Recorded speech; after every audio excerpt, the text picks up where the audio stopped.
Many dog owners love driving with their best friend. But as temperatures rise, some people forget about the dangers of leaving their pet locked inside a vehicle.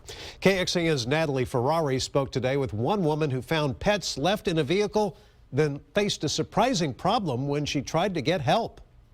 I knew it had to at least be 100 degrees in their car. While on a quick trip to the grocery store, Stephanie Denny says she saw two dogs in the car next to her, with its windows up and no owner in sight. The dogs were kind of standing up panting, and I knew how hot it was in my car, but I didn't know how long they had been in their car, so I wasn't really sure what to do. We looked up the high temperature that day and found out it had reached 89 degrees that afternoon. So on the day where the heat is just as comparable, we wanted to see just exactly how hot things got inside a car.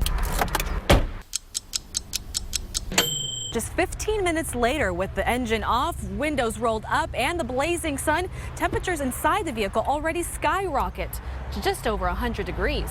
So Stephanie called 911, but she says the dispatcher transferred her to 311, who then routed her back to 911 before she was ultimately sent to a voice recording for animal control. The way the dispatchers treated it, it didn't seem to be that big of a deal to them, so it really left me with a lot of questions. We reached out to the city to find out what happened with Stephanie's call. A spokesman told us an animal would need to show signs of distress, like being lethargic or panting heavily, for emergency crews to be dispatched. Stephanie says she didn't feel like it was her decision to make. I know sometimes when dogs go into distress, it can be a little subtle. It's not always obvious, but they were panting, and I knew how hot it was. Thankfully, the owner returned and the dogs were okay. But Stephanie worries about next time and whether help will come quick enough. Natalie Ferrari, KXAN News.